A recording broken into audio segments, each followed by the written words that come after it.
반갑습니다. 사주마녀입니다. 오늘은 편재에 대해서 한번 알아볼까 합니다. 편재.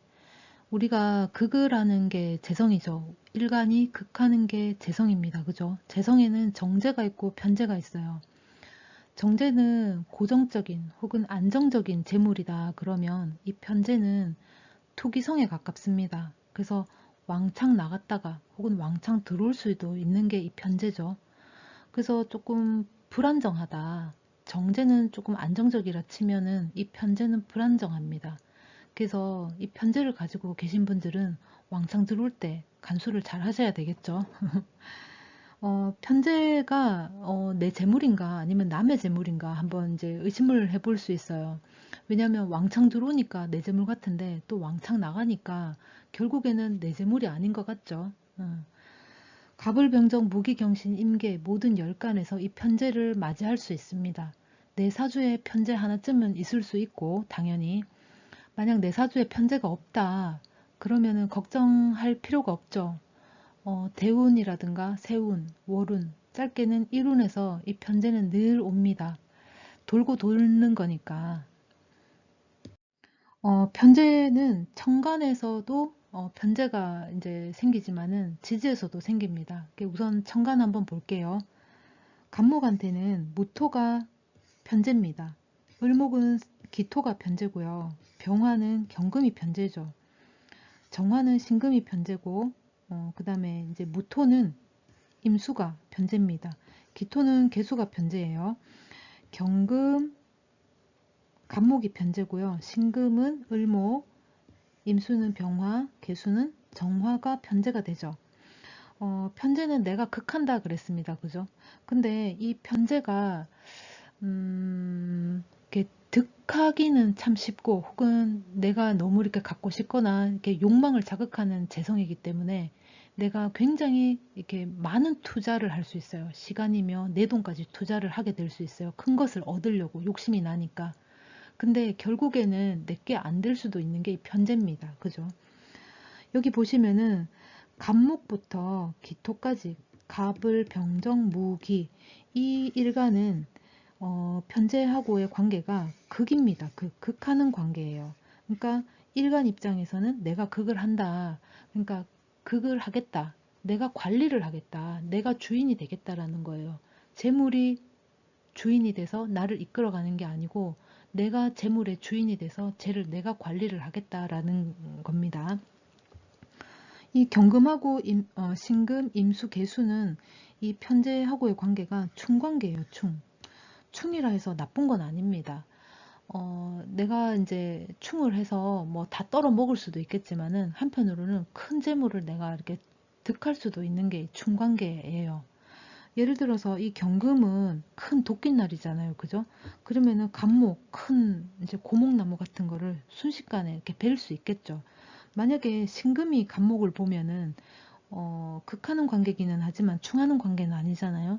그래서 재물을 뭐 조금씩 조금씩 내가 얻어갈 수는 있겠지만 신금 입장에서 얻어갈 수는 있겠지만 큰 재물을 이제 가지기에는 좀 불리하죠. 내가 조그마한 뭐 칼에 불과한데 큰 고목나무를 이렇게 한 번에 제압할 수는 없잖아요. 그죠? 대신에 신금은 을목, 작은 나무, 장가지를 친다든가 예쁘게 따듬다든가 이런 거는 할 수 있잖아요. 그죠? 그 이제 신금은 이 을목을 취하는 게 오히려 낫죠. 간목보다. 근데 이제 신금은 이 간목이 정제입니다. 그죠? 이 경금한테는 을목이 또 정제죠. 그래서 이 충의 관계에 있기는 하지만 오히려 큰 재물을 얻을 수도 있다. 이렇게 보시면 돼요. 충이라고 해서 꼭 나쁜 건 아닙니다. 그래서 왜 천간 뭐 합이다 이러면은 이제 문의 주시는 분들이 있어요. 우리는 천간 합을 하고 있기 때문에 굉장히 좋은 거 아닌가요? 막 이래.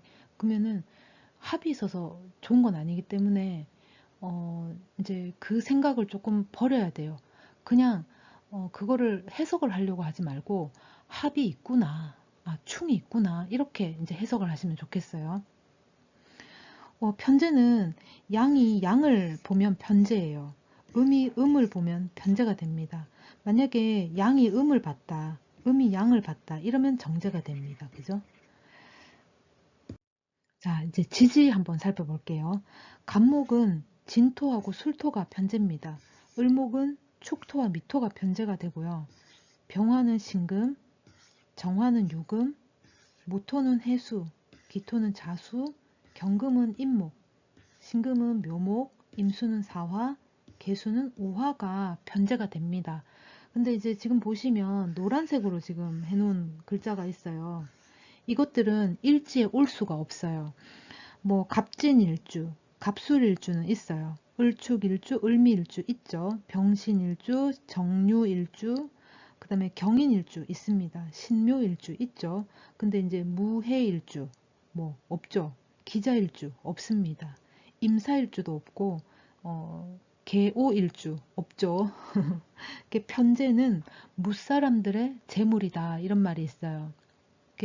내가 편제를 가졌다. 근데 내 사주에 비겁이 있다. 그러면은 이 편제는 오로지 내 것으로 이제 취하기가 어렵습니다. 이제 다른 사람들 어차피 남의 재물이기 때문에 비겁이 있다. 그러면은 다 나눠줘야 되는 돈이 될 수 있어요. 재물이 될 수 있다. 내가 관대하게 베푸는 마음으로 내가 나눠줄 수도 있겠지만은 혹은 뺏길 수도 있다. 그렇죠? 이 편제를 이제 사례라기보다는 예를 한번 들어볼게요. 만약에 임수일간이다. 임수일간한테는 사화가 편제죠. 근데 임수일간은 사화가 일지에 올 수 없습니다. 그죠? 일지에 올 수 없어요. 이 사화는 일지에 올 수 없다. 그러면 이 사람은 월지나 시지 혹은 연지에 이 사화를 이제 올 수 있죠. 근데 이제 내 사주 자체에 이 사화가 없을 수 있어요. 없는 사람 많잖아요. 그죠? 편제가 내 사주에 없다. 지지에. 물론 천간에 또 있을 수도 있겠지만 없다. 그러면은 이 사람은 대운이라든가 세운, 월운에서 또는 일운에서 이 사화를 맞이할 수 있습니다. 근데 이제 이 사람한테 이 사화는 천을 귀인이기도 해요. 그럼 상당히 고마운 재물이 되겠죠. 아니면은 내가 어려울 때 갑자기 이렇게 나에게 어, 올 수 있는 그런 뭐 편제가 될 수도 있겠죠. 그런 재물.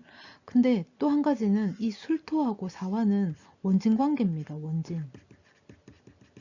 그렇게 보면 천을 귀인이니까 어쨌거나 요긴하게 쓸 수 있는 재물이기는 해. 근데 원진이야. 뭐 한번 예를 들어 보자고요. 만약에 임술일간이 뭐 급박하게 돈이 필요한 상황이 이제 왔다, 닥쳤다. 그러면은 누군가가 예를 들어서 누군가가 내가 돈을 빌려줄게. 대신에 이틀 뒤에 이자를 뭐 20% 해서 나한테 줘. 뭐 이럴 수도 있겠죠. 그러면 진짜 배보다 배꼽이 더 큰 갚아야 될 돈이. 그러면 참 밉죠. 이렇게 자기 일간에 올 수 없는 사화, 올 수 없는 편제, 일지에 올 수 없는 편제는 다른 뭐 글자, 다른 자리에 이렇게 올 수도 있겠고, 또는 내가 이제 들어오는 운에서 사화를 맞이할 수도 있습니다. 그죠? 그러면은 이 들어오는 운인데 이 술토가 일지에 있기 때문에 이제 원진살도 한번 생각을 해봐야 됩니다. 그래서 내 사주를 한번 전체 살펴볼 필요가 있어요.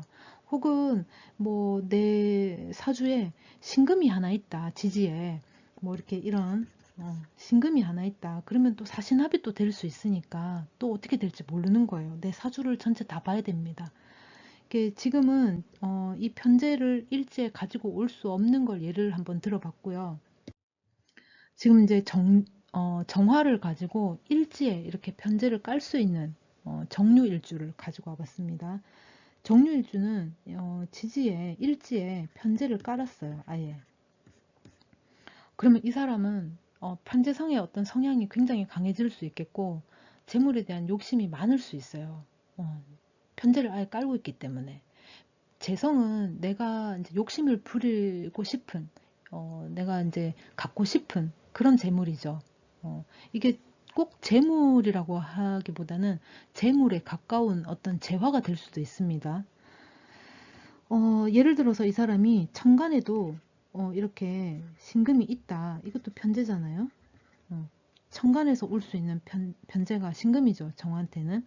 음, 그러면은 이 사람은 이 편재를 가지고 있죠. 그럼 이제 무사람의 재물이라 그랬어요. 그죠? 그런데 이 재물이 천간에도 있다. 그러면은 이 재물을 잘 활용을 해서 내가 바깥으로 드러난 남들이 봐도 아, 저 사람은 돈이 좀 있구나. 이런 모습을 이제 취할 수가 있다라는 거예요. 뭐 이제 지지 같은 경우에는 특히나 일지 같은 경우에는 배우자 자리잖아요. 그죠?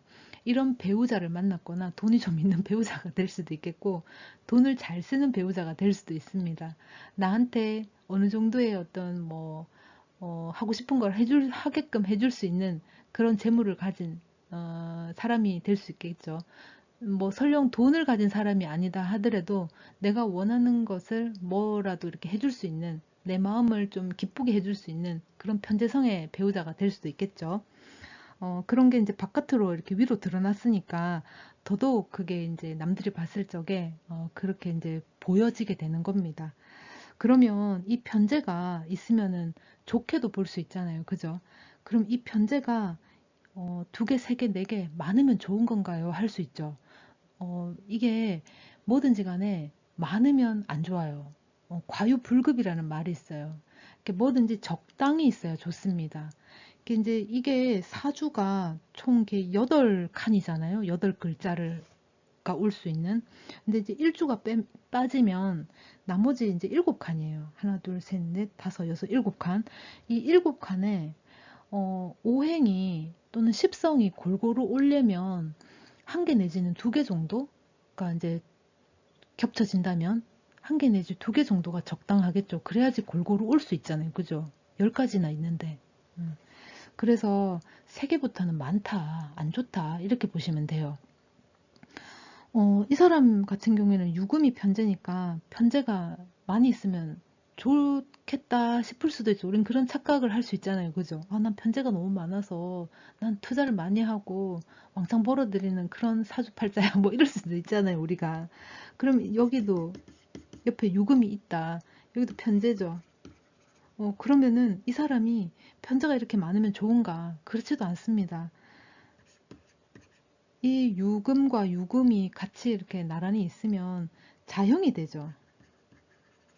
유유자형이 됩니다. 그 결단코 좋지는 않아요. 그 이제 내 일간이 가질 수 있는 편재가 이제 뭐 필요하다. 이 사람 사주에는 편재가 곧 정제가 되길 수도 있어요. 이 편재가 필요하다. 근데 많다. 그건 좋지 않습니다. 그러니까 내 사주 전체를 한번 살펴봐야지만이 이 편재가 어떻게 이제 쓰여지는지 어떤 재물이 될지는 내 사주 전체를 봐야 된다. 음, 그리고 이제 또 만약에 이 사람이 내 일지에는 이 유금이 없어. 일지에는 뭐 다른 글자가 있다. 뭐 정미일주다. 이렇게 이제 보자고요. 그런데 내 월지에 유금이 하나 있다. 그러면은 이 사람은 이 편재적인 성향이랄까? 편재적인 모습이 이 월지에서 이제 일어나는 거죠. 내 환경, 내가 태어난 월이니까 내 환경이 이 편재적인 환경이다. 이렇게 보시면 돼요. 그리고 또 시기적으로는 내 청년기, 뭐 20, 30대, 요때가 될 수도 있겠고, 그때 큰 돈을 만든다거나, 큰 돈을 이제 창출해내기 위해서 내가 뭔가를 한다거나, 또는 사업을 할 수도 있겠죠. 이른 나이에. 또는 내 부모로부터 이런 어떤 성향을 물려받았다든가, 아니면 내 집이 좀 부유했다든가, 그럴 수도 있습니다. 그리고 사회적으로 내가 아까도 말했다시피 어떤 사회적으로 내가 이때에 어떤 편재적인 어떤 수익이 창출이 됐다던가 아니면 편재를 추구하기 위해서 내가 그만큼의 어떤 노력이나 내 몸을 썼다라거나 혹은 이때에 내가 무슨 사업을 했다거나 그럴 수도 있겠죠. 오늘은 편재를 살펴봤습니다. 지금 임수랑 정화만 예시를 들었는데 다른 일간들도 이렇게 이제 한번 보시면 이제 대입을 해보시면 될 것 같아요. 편재는 여기까지 하겠습니다. 고맙습니다.